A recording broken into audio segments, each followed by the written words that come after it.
Bonsoir à toutes et à tous.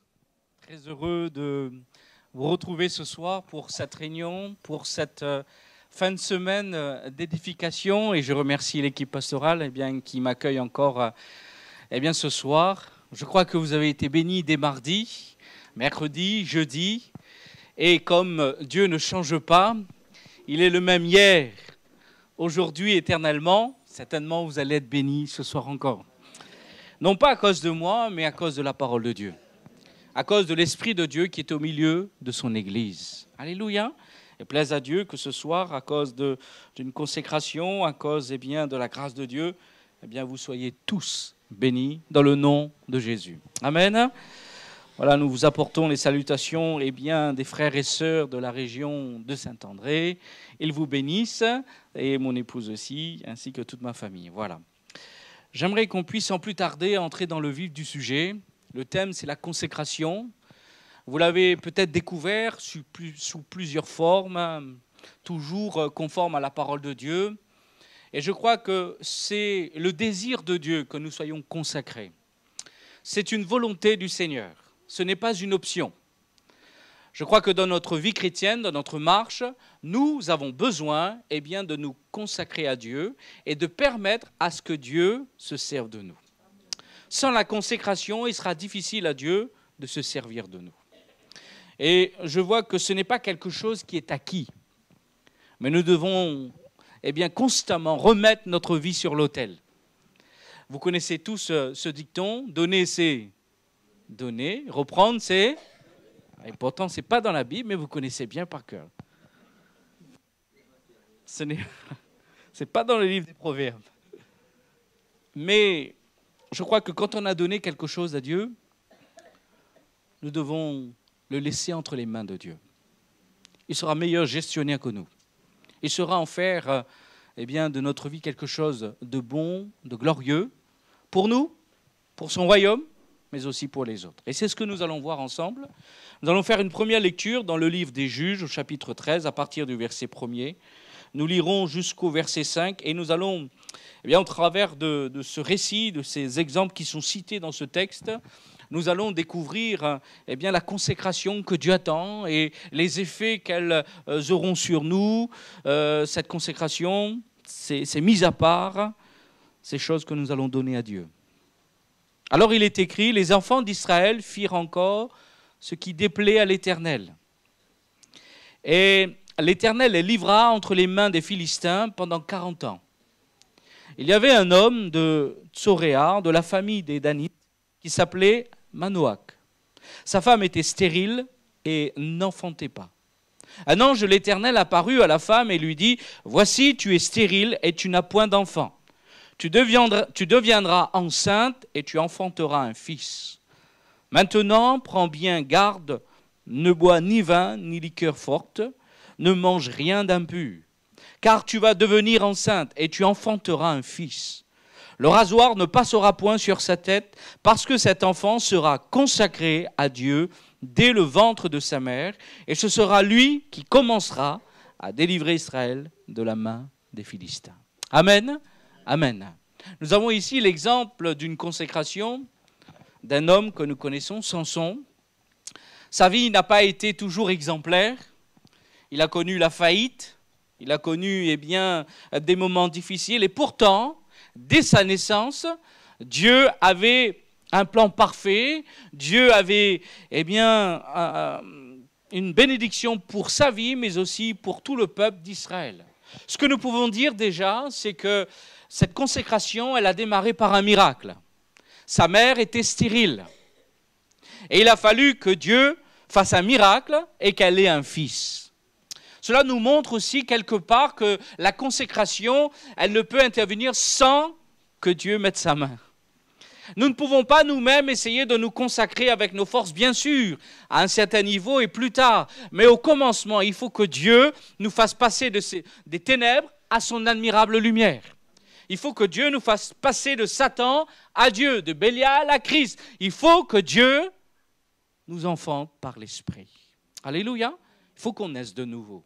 Sinon, ce ne sera pas une consécration. Ce sera des choses que nous allons faire pour une communauté, nous allons faire peut-être pour nous-mêmes, nous allons faire dans une forme religieuse. Mais quand Dieu nous donne la vie, alors la consécration est possible. Et je crois qu'à chaque fois que Dieu commence une œuvre, il l'achève, il la termine. Et il sait ce qu'il fait, le Seigneur. Vous savez, Dieu ne se trompe pas. Je peux me tromper, vous pouvez vous tromper, mais le Seigneur ne se trompe jamais. Jamais le Seigneur se trompe. Hélas, nous sommes trompés à plusieurs reprises et nous avons payé les prix, les conséquences. Mais le Seigneur, c'est celui qui ne se trompe jamais. Donc le miracle est là, commence par cette naissance. Et il y a de suite l'ange de l'Éternel qui va montrer le but de ce miracle. Parce que Dieu ne fait pas un miracle pour épater les hommes. Dieu ne fait pas un miracle pour que nous puissions simplement être satisfaits. Dieu fait toutes choses pour un but, pour atteindre quelque chose. Si Dieu vous bénit, ne croyez pas simplement que cette bénédiction est pour vous. Mais laissez Dieu vous montrer que cette bénédiction, elle est pour son royaume, pour son Église et pour plusieurs dans ce monde. Alléluia. Plaise à Dieu que nous puissions le comprendre ce soir par l'assistance du Saint-Esprit. Et il y a comme 3 dimensions qui vont s'opérer dans la consécration. J'aimerais les voir avec vous. Premièrement, ce que nous pouvons dire, qu'il y a le miracle, et il y a quelques commandements que Dieu va donner au travers de l'ange. Il est dit, voici, tu es stérile, tu n'as point d'enfant, tu deviendras enceinte et tu enfanteras un fils.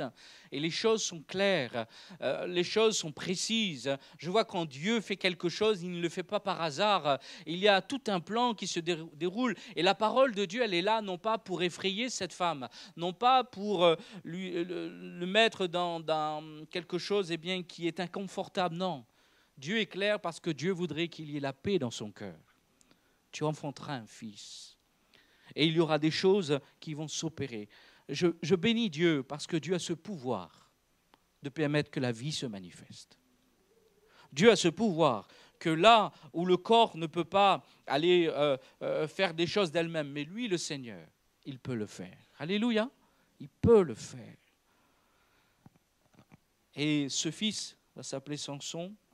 Et Dieu, de suite, va dire au verset 5, « Le rasoir ne passera point sur sa tête, parce que cet enfant sera consacré à Dieu. » Consacré à Dieu, dès le ventre de sa mère. Et ce sera lui qui commencera à délivrer Israël de la main des Philistins. Consacré pour délivrer. Il avait un but dans sa vie, Samson, c'était de délivrer, de commencer à délivrer Israël. J'aime bien ce mot « commencer » parce que, il n'est pas la fin, Samson. Dieu agit encore aujourd'hui. Nous avons, vous et moi, encore besoin de délivrance. Et Dieu agit encore aujourd'hui. Amen. Par d'autres moyens, par d'autres personnes, par d'autres maillons dans une grande chaîne que le Seigneur a créée lui-même. Mais il est toujours celui qui bénit. Alléluia. Donc nous pouvons nous attendre à être bénis. La consécration, pouvons la voir dans 3 dimensions dans la vie de cet homme et aussi de cette famille. C'est qu'elle est pour Dieu, premièrement. Il est dit, cet enfant sera consacré à Dieu. Et quand on lit Romains chapitre 6, verset 13, il y a le conseil de l'apôtre Paul qui nous montre ici comment nous devons nous perfectionner dans cette consécration, parce qu'elle est pour Dieu, premièrement. Ne livrez pas vos membres au péché comme des instruments d'iniquité, mais donnez-vous vous-même à Dieu comme étant vivants de mort que vous étiez, et offrez à Dieu vos membres comme des instruments de justice. Alléluia. Si Dieu nous fait passer des ténèbres à son admirable lumière, nous avons quand même le choix d'être consacrés à Dieu. C'est quelque chose de volontaire. Personne ne vous a obligé d'être là ce soir, rassurez-moi. On ne vous a pas menacé à dire il faut être à la réunion. Il y a le pasteur Cédric Otaïa, il faut que l'église soit pleine. Hein. On ne vous a pas mis la pression. C'est une action volontaire. Parce que nous savons qu'il y a une bénédiction, il y a une part, et la Bible nous dit que le Seigneur est au milieu de nous. Alléluia. Donc nous connaissons qu'il y a là des choses. Et nous devons comprendre que nous avons nous aussi une responsabilité dans la consécration.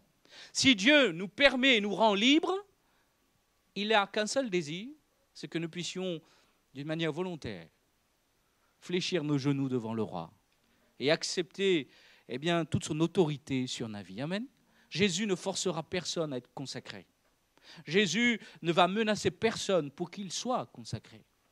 Mais la Bible nous dit que ses bras sont ouverts et qu'il ne mettra pas dehors celui qui vient à lui. Et au contraire, si nous voulons, à partir de ce soir encore et encore, consacrer notre vie à Dieu, Dieu l'acceptera. Alléluia, comme une offrande agréable. Et c'est ce qui est mentionné dans ce verset. L'apôtre Paul va dire « Donnez-vous vous-même à Dieu ». Ne prêtez pas, mais donnez. C'est se livrer totalement. C'est amener notre vie sur l'autel. Pour que Dieu puisse agir, il faut que d'une volonté plus profonde de notre cœur se manifeste en donnant notre vie. Parfois, nous voulons donner à Dieu des choses sous condition. Vous êtes d'accord avec moi qu'il y a des clauses, des contrats. Hélas, parfois, il y a des petits astérix. Et quand vous lisez en bas de page, surtout dans les assurances, j'ai rien contre les assurances, pour ceux qui travaillent dans les assurances, mais parfois, il y a des clauses comme ça qui sont tout petits, même dans les ventes et conditions de vente, et on est surpris, il y a bien des petites clauses. Mais avec le Seigneur, il n'y a aucune surprise. Soit on donne totalement et Dieu peut agir, mais si on retient, Dieu ne pourra pas agir. Et nous avons besoin de nous livrer totalement. J'ai entendu une fois cette histoire où un jeune homme avait goûté à la grâce de Dieu, toute sa vie avait changé. Et il avait vu que le Seigneur, l'avait appelé au salut, il était tellement heureux et qu'il voulait vraiment livrer toute sa vie au Seigneur. Il est allé voir son pasteur et il avait pris une feuille et il avait mis beaucoup d'intentions qu'il allait faire. Je vais faire ceci pour le Seigneur, je vais m'engager pour la jeunesse, je vais faire ceci, je vais faire cela. Et il a vu, et ce n'était pas une seule feuille, c'était, je crois, recto verso. En tout cas, il y avait beaucoup, beaucoup d'intentions. Il amène sur le pasteur et en plus, la feuille était signée en bas. L'engagement, il ne manquait plus le cachet là. Et il emmène ça sur le bureau du pasteur, le pasteur le reçoit, il commence à lire, il voit le pasteur, et à un moment donné, le pasteur prend cette feuille, vous savez ce qu'il fait? Il la déchire. Quelle fut pas la surprise de ce jeune homme de voir toutes ses bonnes intentions être déchirées. Il ouvre le tiroir de son bureau, prend une feuille et le met sur la table et lui dit « Signe maintenant ». Et lui, il dit « Ben, il n'y a rien. » Justement, signe, laisse Dieu mettre. Je crois que nous, souvent, quand nous voulons nous consacrer à Dieu, nous proposons un service, nous proposons quelque chose, nous proposons peut-être le temps que nous avons. Alors ce n'est pas que Dieu est celui qui va nous mettre à défaut. Nous ne pouvons pas donner ce que nous n'avons pas. Mais ce que Dieu veut, c'est notre vie, premièrement. Et cessons de venir à Dieu avec des intentions où nous allons donner alors ce temps-là ou cette partie-là, et comme si le reste nous gardons. Le Seigneur ne veut pas un tout, il veut toute notre vie. Et le livre des Proverbes nous dit, cette parole, mon fils, ma fille, donne-moi ton cœur. Parce que Dieu, c'est du cœur que les choses viennent. Et si notre cœur lui appartient, et les choses vont se manifester. Alléluia. Nous connaissons tous, cette parole qui dit « Fais de l'Éternel tes délices et te donnera ce que ton cœur... » Ah, ça, on aime ces paroles-là. Alléluia. Le Seigneur me donnera ce que mon cœur désire. Combien de prières ont été faites dans ce sens? Mais lisez bien le verset. « Fais de l'Éternel tes délices et le Seigneur te donnera ce que ton cœur désire. » Je crois sincèrement, quand on fait de l'Éternel nos délices, nos intentions, nos mobiles, tout ce qui est dans notre cœur change. Je le crois. Quand véritablement Dieu devient véritablement notre priorité, notre but même, vous allez voir qu'il y aura le vouloir et le faire qui va commencer à germer dans votre cœur. Vous allez avoir un regard nouveau, parce que quand on fait de l'Éternel ses délices, on ne peut pas rester la même personne. Dieu nous transforme. Et il y a un saint désir qui est dans notre cœur. Il y a un intérêt pour l'autre. Il y a des choses du royaume de Dieu qui s'installent dans notre cœur. Amen. Alors nous comprenons mieux que ce que Dieu veut nous donner, c'est ce qu'il a prévu pour nous. Amen. Et si nous le cherchons de tout notre cœur, eh bien le Seigneur nous le donnera. Donc, cette consécration, elle est d'abord pour Dieu. Si elle n'est pas pour Dieu, j'aimerais vous dire que vous allez vous lasser, vous allez vous fatiguer, vous allez avoir des frustrations parce qu'elle n'a pas été sur le Seigneur. Mais elle a été parfois sur une envie, elle a été parfois sur de faire comme les autres. Mais quand vous bâtissez sur le Seigneur, eh bien, la maison demeure. Si elle est bâtie sur le sable, eh bien, tôt ou tard, elle sera détruite. Cette motivation, cette consécration. Mais si elle est faite en Dieu, Dieu nous aidera. Dieu permettra que nous allons jusqu'au bout. Alléluia. Quand Dieu avait dit, Jésus va dire aux disciples, eh bien, allez de l'autre bord. Jésus a été avec eux pour qu'ils puissent passer jusque l'autre bord. Quand Dieu nous commande de faire quelque chose, j'aimerais vous assurer ce soir de la part du Seigneur, il sera capable de nous aider. Il sera capable de nous faire traverser, eh bien, même si ces moments sont difficiles, il sera avec nous. Et le Seigneur, eh bien, glorifiera son nom. Alléluia. Cela me fait penser à ces 3 amis qui étaient devant ce roi, qui avait demandé qu'on s'incline devant lui, qu'on prie cette statue qu'il avait faite. C'était devenu même une loi. Et les 3 amis de Daniel, eh bien, avaient refusé cela. Et ils ont même dit, sache, ô roi, que même si l'Éternel ne nous délivre pas, nous ne nous prosternerons pas. Parce que dans leur cœur, il y avait une réelle consécration, non pas sur ce qu'ils voyaient, Babylone, non pas sur ce qui pouvait frapper les regards, non pas simplement dans le passé, mais aujourd'hui encore, leur cœur était consacré à Dieu. Notre consécration ne dépend pas de l'environnement, mais elle dépend de ce que Dieu a mis dans notre cœur, sa parole et son esprit. Amen. Et ils ont bien fait, puisqu'alors qu'ils vont résister, la Bible nous dit que la fournaise a été chauffée 7 fois plus, et même les gens qui ont jeté les amis dans la fournaise, ces hommes, eh bien, eux, ils sont morts. Mais nos amis, eux, ils étaient dans la fournaise, et aucune flamme les ont touchés. Alléluia. J'aime bien cette histoire, parce que nous, rayonnés, nous connaissons bien, quand nous fait un petit feu, généralement, on s'en boucaner. Généralement, que ce soit feu à l'extérieur, que ce soit un bon boucané, on fait fumer. Généralement, il y a toujours l'odeur. Mais la Bible nous dit, et c'est écrit, que même l'odeur de la fumée n'était pas sur eux. Alléluia. Qu'est-ce que cela nous montre? C'est que cette main de Dieu nous garde même de tout. Alléluia. C'était vraiment un endroit particulier à ce moment précis. Dieu était là. Personne ne pouvait les atteindre. Et je remercie le Seigneur pour le nombre de fois où il nous a gardés. Amen. Alors oui, la consécration, elle doit être faite dans le Seigneur. C'est lui qui doit opérer. Nous devons sentir cet appel. Nous devons l'entendre dans notre cœur où Dieu nous demande, viens mon fils, viens ma fille. Et quand nous répondons à cet appel, c'est la consécration qui s'opère devant le Seigneur. Alléluia. Si elle est pour Dieu, elle doit être aussi, eh bien, en faveur de notre propre vie. Et j'aimerais peut-être le dire d'une manière solennelle, la consécration n'est pas un fardeau. Elle ne doit pas être un fardeau. Mais si elle est de Dieu, elle sera une bénédiction pour notre propre vie. Si notre consécration est pour Dieu, notre consécration, eh bien, elle sera aussi en notre faveur une pleine bénédiction. La première bénédiction qui se manifeste, eh bien, dans la consécration, nous l'avons vu dans l'image de ces 3 amis, et Jésus va le dire dans l'évangile de Jean, chapitre 10, verset 28, il dira de ces brebis, de ceux qu'il appelle, je leur donne la vie éternelle. Elles ne périront jamais, et personne ne les ravira de mes mains. Alléluia. Je bénis le Seigneur parce que personne ne peut nous enlever de la main du Seigneur.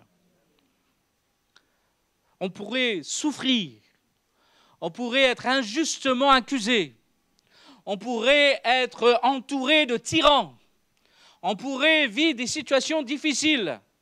Mais la Bible est claire, personne ne nous ravit de ses mains.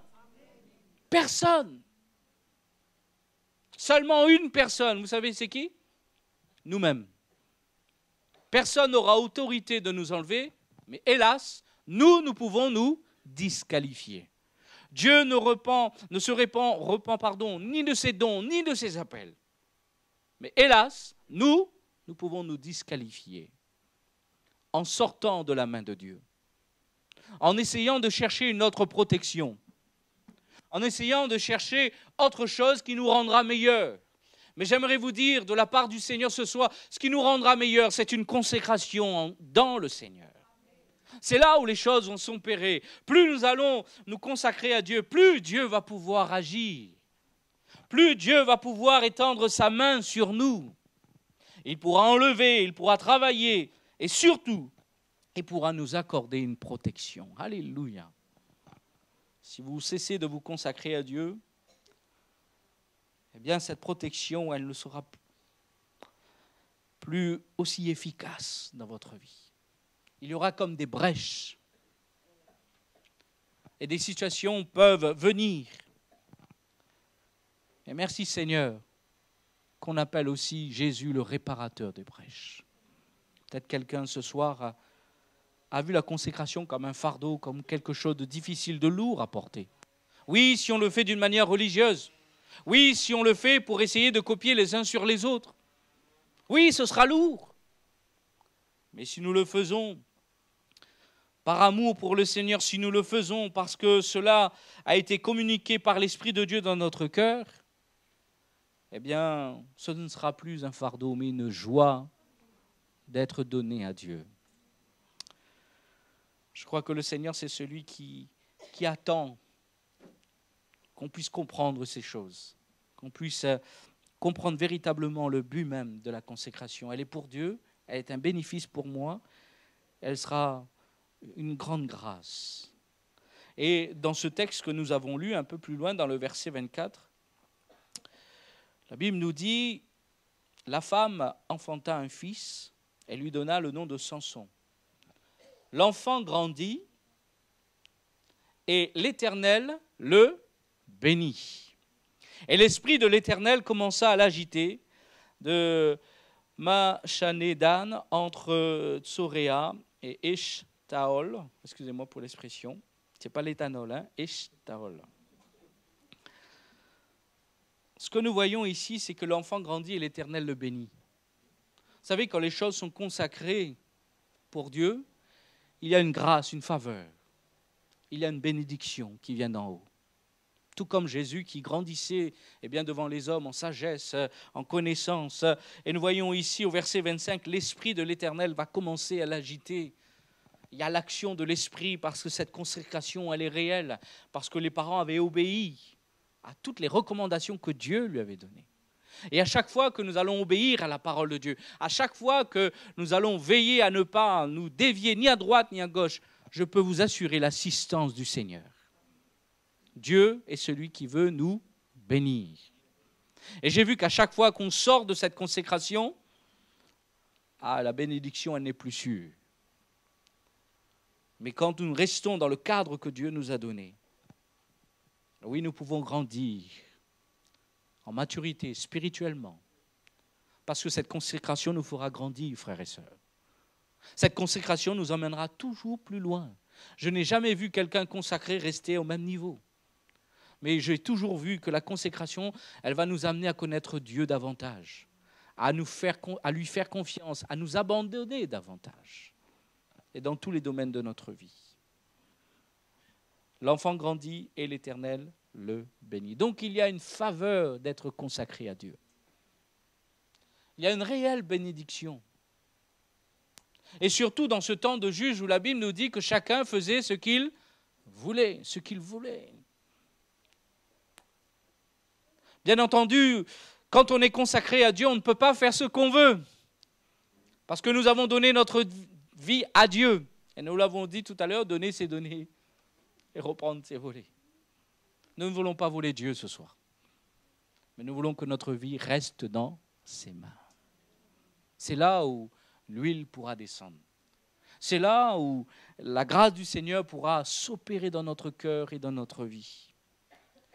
Seigneur, pardonne-moi où je n'ai pas vu la faveur dans la consécration, où j'ai vu plutôt des contraintes, des limites, où j'ai vu eh bien, comme des interdits.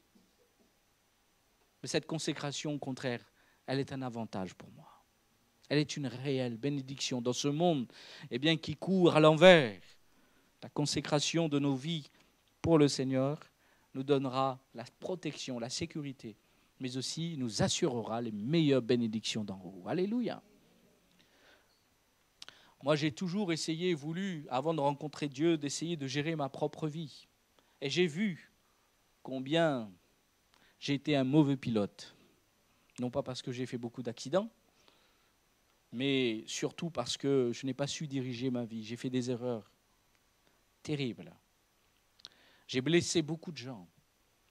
J'ai moi-même été blessé en réponse à des blessures. J'ai blessé les autres. J'étais un fou du volant de la vie, quoi. Je faisais, eh bien, je ne sais pas comment on pourrait dire ça pour les pilotes, mais on tire le frein à main, là, voilà, du drift, merci Mickaël, on voit qu'il y a un spécialiste. Du drift, avec l'électrique, je pense que c'est un peu compliqué, mais du drift, voilà, un peu partout, et laisser notre vie aller en live comme si les choses les meilleures vont arriver. Et au contraire, c'est des choses terribles qui arrivent. Je me souviendrai toujours du Seigneur lorsqu'il a pris ma vie en main, lorsqu'il m'a donné pour toutes les parties de ma vie. Il m'a donné les choses les meilleures. Alléluia. Je me souviendrai que ce travail que j'ai eu juste avant la période de mon mariage, je n'avais jamais envoyé un CV à cette entreprise. Et pourtant, le PDG, la responsable m'appelle « Monsieur, nous avons bien reçu votre CV ». J'étais obligé d'aller sur Internet, de voir c'était quoi l'entreprise, qu'est-ce qu'il faisait, parce que je n'étais au courant de rien. Et je suis venu à l'entretien avec juste un sac, je me souviens, avec un sac en cuir, cravate. J'ai dit, il vaut mieux être bien présenté quand même. Et dans mon grand sac en cuir, marron, j'avais juste une feuille et un stylo. Et à la fin de l'entretien, alors qu'on avait vu les compétences qui pouvaient être transversales, tout ça, elle essayait de trouver des mots pour dire que le poste est pour vous. Mais comme elle me décrisait, elle était en train de décrire le poste, c'était compliqué. C'était responsable d'une structure médico-sociale, il fallait avoir un diplôme particulier, CAFDES, je ne sais pas quoi, là. Elle me disait ça, je dis, wow, 70 salariés, 4 personnels administratifs, plus de 450 bénéficiaires de personnes âgées avec l'autonomie, avec les médecins. Je dis waouh. Et moi j'étais là, je dis, foutu. C'est pas pour moi. Et à la fin, la dame me dit, je crois que le poste est fait pour vous. Je dis, ah. Et elle me dit, est-ce que vous connaissez le PDG de cette entreprise? Je dis, non. Et elle me regarde le clin d'œil et dit, d'accord. Elle croyait que le PDG, parce que c'était le PDG qui avait donné mon CV, elle croyait que j'étais ami avec le PDG, mais je ne le connaissais pas. Moi, je connais non pas le PDG, je connais le Père. Je connais le Seigneur. Je sais que c'est lui qui dirige toutes choses. Amen.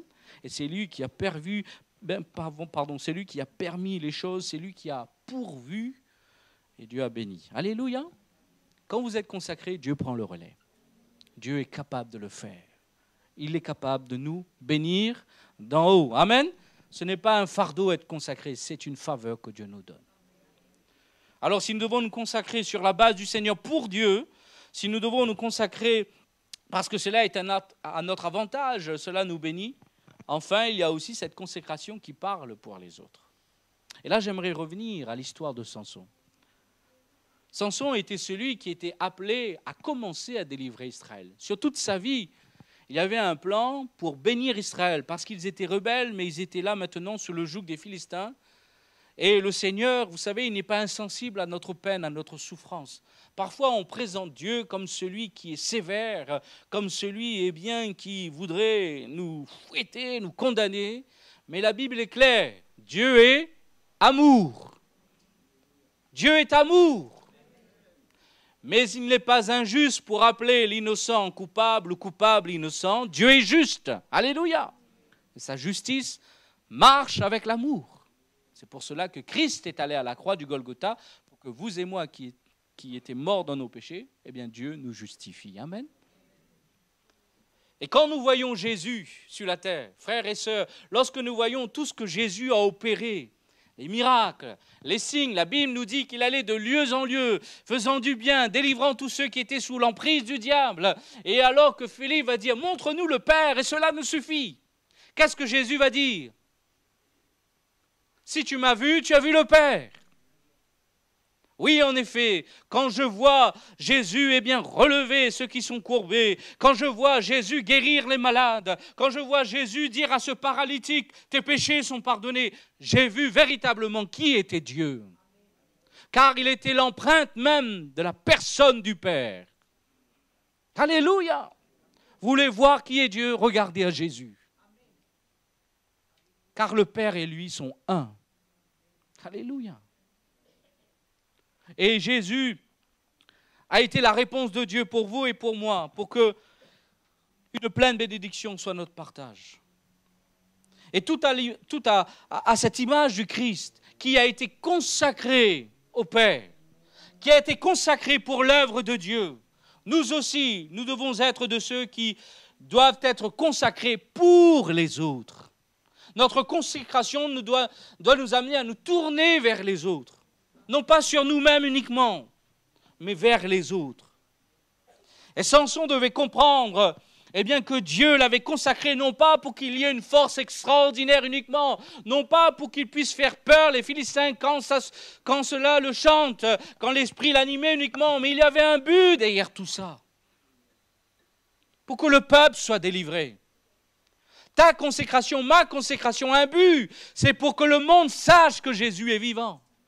C'est pour qu'il passe des ténèbres à son admirable lumière. Ce n'est pas simplement pour dire que j'ai tant d'années de conversion, tant d'années de consécration. Mais c'est pour que le monde voie que Jésus est vivant. Pour qu'ils soient sauvés de leur malheur. Tout comme moi, j'ai été sauvé de leur malheur. Si moi, j'ai pu venir à Christ, c'est parce que plusieurs se sont consacrés dans la prière. C'est parce que plusieurs, à l'heure de la prière, ont fléchi les genoux chez eux, dans l'église, et ont demandé des âmes à Jésus. Je suis le fruit de la prière de ceux qui ont été avant moi. Alléluia! Est-ce que vous croyez cela? Mon père est décédé à l'âge de 38 ans, alors que moi j'en avais 9.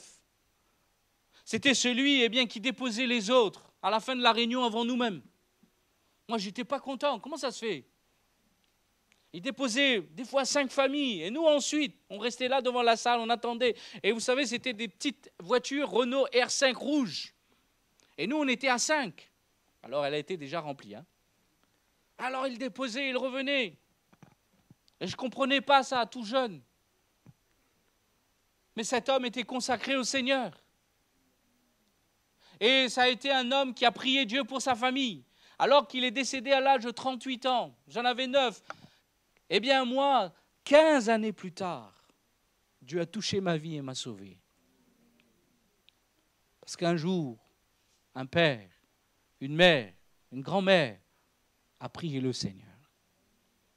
Peut-être que j'aimerais encourager quelqu'un ce soir.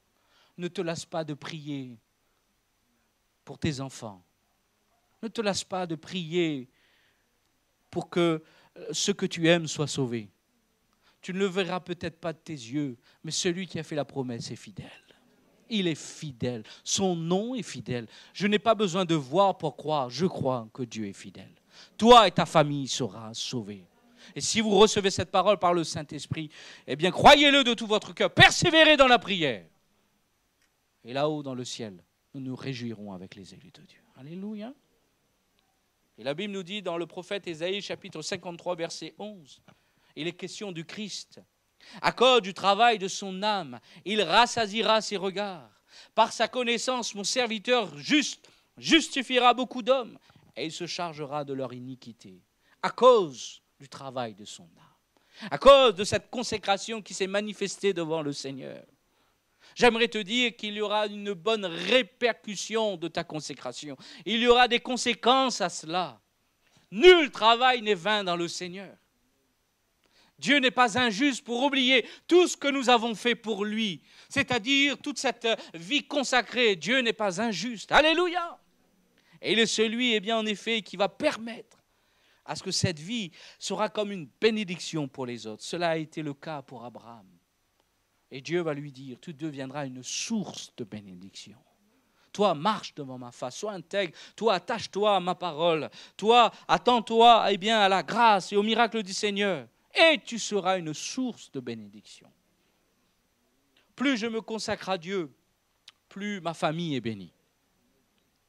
J'aimerais te parler, toi, Marie, ce soir, consacre-toi plus au Seigneur, et ton épouse sera bénie. Un petit amen. Hein? Épouse, consacre-toi plus au Seigneur et ton mari sera béni.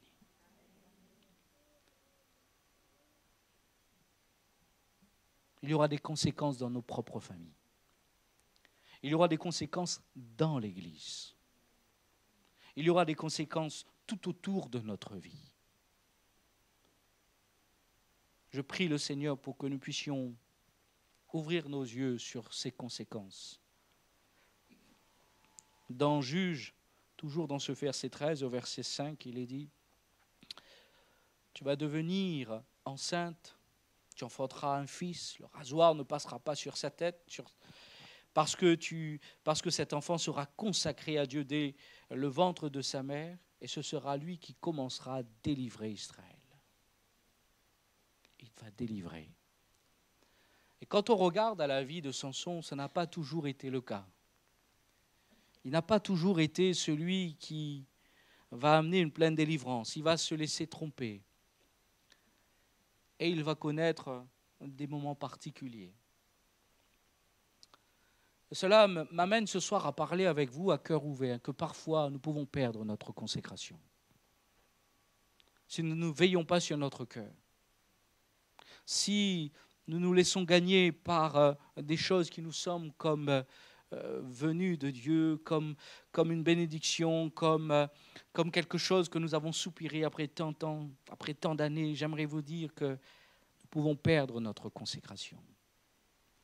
J'ai vu qu'Abraham, lorsque Dieu lui avait demandé d'offrir ce sacrifice, de prendre ses animaux et de les séparer en deux, il a fallu qu'Abraham se batte parce qu'il y avait des oiseaux de proie qui voudraient enlever ce que nous offrons à Dieu. C'est l'image de l'ennemi. À chaque fois que nous allons décider de nous engager pour le Seigneur, vous allez voir, c'est un combat. Je ne sais pas pour ceux qui se rappellent, juste pour prendre la fiche de baptême, pour la prendre à la table de la bibliothèque, c'était un combat. Après l'avoir prise, il fallait la remplir. Et parfois, j'ai entendu certains témoignages où ça restait longtemps dans le sac, parce que c'était un combat. Et après, une fois avoir donné à ta bibliothèque, c'est annoncé, on vient en réunion, le jour du baptême, on est content, on dit qu'on y est arrivé, gloire à Dieu, mais on entend le pasteur qui dit « Ce n'est qu'un point de départ, mon frère, ma soeur. La route est encore longue. Le baptême, c'est qu'un commencement. » Notre vie est une vie de combat, n'est-ce pas? Mais si nous sommes fidèles dans notre engagement, Dieu nous aidera. Dieu nous assistera. Et c'est ce qui est arrivé à Samson. Samson, n'a pas été fidèle. Samson, s'est laissé tromper. Mais j'aime cette parole où Dieu va agir. Et peut-être quelqu'un ce soir se sent concerné par cela et dit « J'ai perdu ce côté consacré à Dieu. » Il y a de la légèreté, il y a parfois de la lassitude, il y a parfois de la rébellion, il y a des choses qui sont là. Mais le Seigneur, c'est celui qui nous aime. Il est celui qui voudrait nous attirer encore à lui. Alléluia. Et le Seigneur va manifester sa grâce. Alors que Samson était maintenant attaché parce qu'il avait été vaincu. Quand vous n'êtes plus consacré, il n'y a plus de protection. Il est celui qui a été comme là pour amuser les Philistins. On va l'attacher à ces deux colonnes, même s'il l'avait demandé. Il est devenu la risée pour l'ennemi. Combien de fois, lorsque nous tombons, la honte est dure. Dieu dit que nous sommes comme des princes, comme des dieux, des fils de Dieu, et pourtant nous tombons comme des princes quelconques. Ça vous est déjà arrivé de tomber? Ça fait mal, hein? C'est jamais agréable, hein? Mais le plus dur, c'est de se relever. Et ce soir, Dieu nous aidera à nous relever, à reprendre ce chemin de consécration. Et tout cela se passe comment? Dans le verset 22 dans le chapitre 16. Alors qu'il était là, il tournait la meule dans la prison. Regardez ce qui est dit. Cependant, les cheveux de sa tête recommençaient à croître depuis qu'il avait été rasé. Alors je vais tout de suite mettre d'accord tout le monde. Ce n'est pas dans les cheveux qu'était la consécration de Samson, ni sa force. Mais c'était l'image de sa consécration. C'était l'image de quelqu'un qui était consacré. Du vœu naziréen, qui était là, qui était manifeste. Mais qu'est-ce qu'on voit ici? Alors que l'ennemi l'avait rasé, alors que sa vie était comme dépouillée. Qu'est-ce qui se passe? Ses cheveux commencent à repousser. Dites-moi, qui a la capacité de faire pousser ses cheveux ce soir? Si j'avais cette capacité, j'avais certainement une belle chevelure ce soir. Mais nous n'avons pas. Vous êtes d'accord avec moi? Vous pouvez mettre toutes sortes de produits, vous pouvez mettre des techniques, bon, voilà, la science évolue. Mais pour le commun des mortels, il nous est impossible de faire pousser les cheveux. C'est le Seigneur, alléluia. C'est lui qui nous donne la vie. Et la Bible nous dit qu'il connaît exactement le nombre de cheveux qu'il y a sur notre tête, pour vous montrer que c'est lui qui est souverain. Et il va faire pousser tout à nouveau les cheveux sur la tête de Samson. Cela me montre ici, c'est la grâce du Seigneur. Je ne peux rien faire de moi-même. Mais Dieu est capable de faire naître à nouveau un cœur pur, un esprit bien disposé. Un cœur qui va s'engager pour Dieu. Malgré les blessures, malgré les défaites, malgré parfois la honte, Dieu est capable de me donner un cœur pour le servir tout à nouveau. Et Samson a compris là que Dieu lui faisait grâce. Il va demander encore les choses à Dieu. Et Dieu va lui accorder. Et la Bible nous dit qu'il va renverser cette maison. Il dira que je meurs avec les Philistins. En se penchant fortement, la maison tomba sur les princes, sur tout le peuple qui était. Ceux qu'il fit périr à sa mort fut plus nombreux que ceux qui avaient été tués pendant sa vie. Amen. C'est incroyable. Hein? Sa fin a été quand même glorieuse. Et souvent, nous pouvons nous imaginer, Samson, ce n'est pas vraiment un modèle. Notre seul modèle, c'est Jésus. Mais ce que nous pouvons dire de Samson, c'est qu'à la fin, il a laissé la grâce parler dans sa vie. Et le Seigneur, c'est celui qui voudrait nous faire grâce ce soir, tout à nouveau. Il voudrait permettre à ce que sa grâce surabonde et que cette consécration s'opère tout à nouveau dans notre vie. Où Dieu agira, nous serons sous sa protection, nous serons bénis et nous serons une bénédiction pour les autres. Et toujours dans ce passage où nous avons lu, il est dit qu'il sera consacré dès le ventre de sa mère. Il est écrit aussi dans le verset 7, cet enfant sera consacré à Dieu dès le ventre de sa mère jusqu'au jour de sa mort. Depuis sa naissance, Dieu connaissait toutes choses. Jusqu'à sa mort, cet enfant sera consacré. J'aimerais te dire que le Seigneur ne refuse pas ton offrande ce soir. Mais il accepte encore. Vous pouvez prendre un billet de 20 euros, 50 euros, écraser, le mettre dans la terre, le mettre dans bien des choses. Je ne vais pas citer pour pas que, bien des choses. Mais ce billet restera toujours de la même valeur. Quelle que soit l'épreuve que tu as connue, quels que soient ces déserts que tu as connus, Dieu t'aime encore. Et tu as de la valeur pour lui. Alléluia. Tu as du prix à ses yeux. Et il a besoin de toi. Viens à lui pour que son nom soit glorifié. Lui qui a fait de nous un royaume et des sacrificateurs pour Dieu le Père. Amen. Courbons nos cœurs quelques instants. Seigneur, je te bénis, Seigneur. Tu as un plan parfait pour chacun d'entre nous, Seigneur. Ce plan, c'est une vie consacrée. C'est une vie qui est d'abord pour toi, Seigneur. C'est une vie, eh bien, qui a été touchée même par le Seigneur.